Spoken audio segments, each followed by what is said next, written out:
Sweet peas, dahlias, snapdragons, all grown at the allotment and now looking absolutely stunning on my window ledge.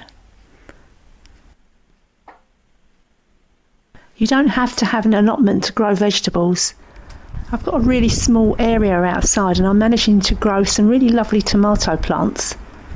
I've not grown tomatoes before, but these have turned out really lovely. You can see how they've turned this lovely red colour, really deep red, and we've had hardly no sun at all really this year. I've only got the two plants, they're both dwarf cherry tomatoes. And as we're getting near to the end of July, they go in this lovely red colour. Both of them I've grown in pots. I bought them as seedlings from the garden centre. I didn't actually grow them from seed, but they have been really fantastic this year. And you don't need a lot of space, you just need to remember to water them really regularly.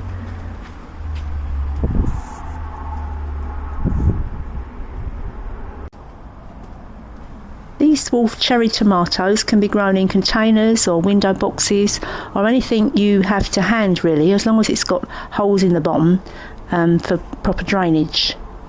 I've got two varieties growing. The one at the front, the larger one, is called Totem, spelt T-O-T-E-M. They're both lovely tomatoes, but the Totem one, the tomatoes have got a lovely flavour to them. They're very sweet. These little tomatoes are really easy to grow, but they do drink a lot of water, so you need to check them regularly, at least every day, to make sure they've got enough water. Also fertiliser, I usually feed them with tomato feed about once a fortnight.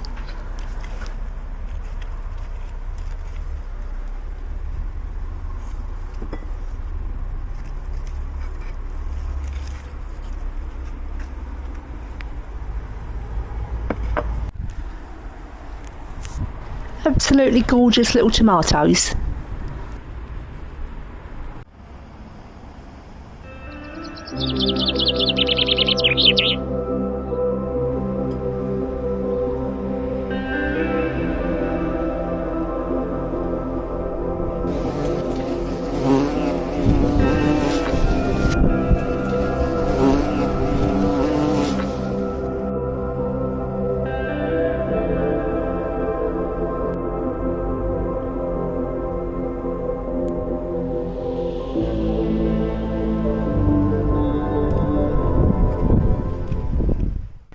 So the first job on my list today is to look at the raspberry bed.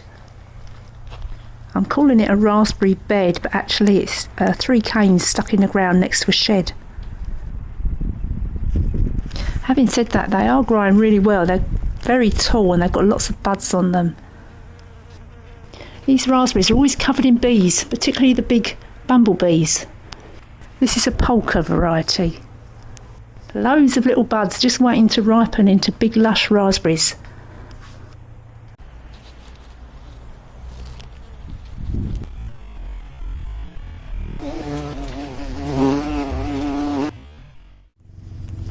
There are some ripe fruit right at the bottom here that are edible.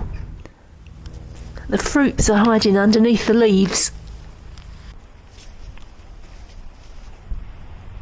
Okay, so I just need to tie in a couple of these branches because they're sticking out and they're actually growing across the path now. I'm just going to tie them with string.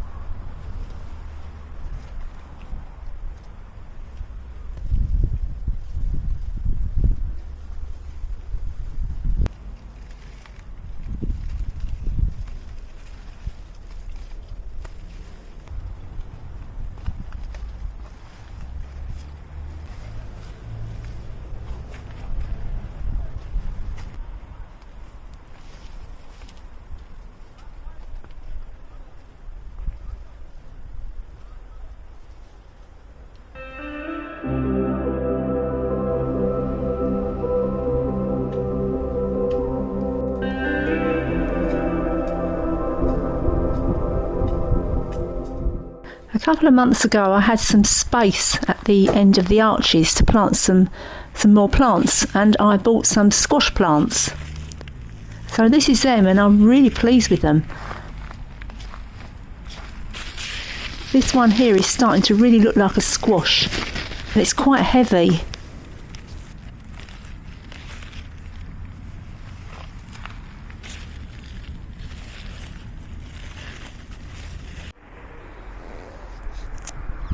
This is the other squash that I bought. I bought both of them at the same time. They were little seedlings and they both had the same labels.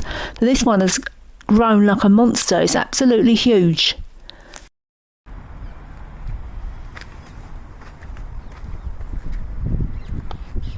There was originally a wood chip path underneath this arch, but now it's just been taken over completely by this huge squash.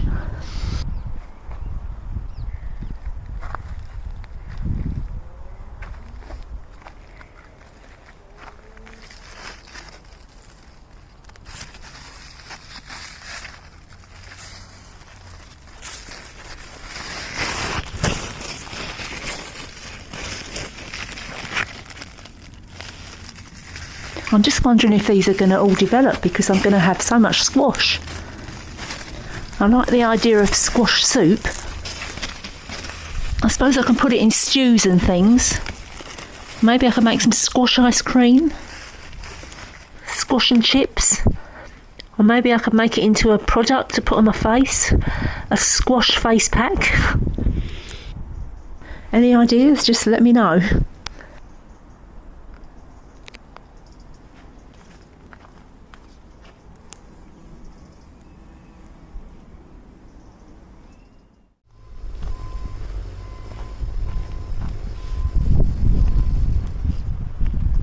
I've still got lots of beetroot growing in the plot. I just pull it up as and when I need it. I'll pull up the biggest ones and then I leave the rest to grow bigger. I have got more seedlings of beetroot at home and I'm growing that, and I'm going to bring that down and in to plant it in between these bigger beetroot. I have got some chard seedlings as well growing at home, which I was hoping to plant in amongst the beetroot. But apparently beetroot and chard don't go together very well. I'm not exactly sure why, but I think it's because they attract the same pests.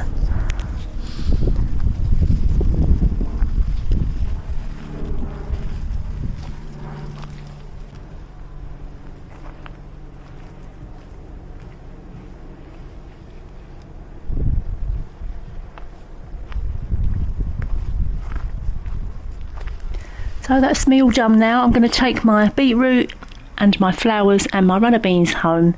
And thank you for watching my video, and I'll see you again soon.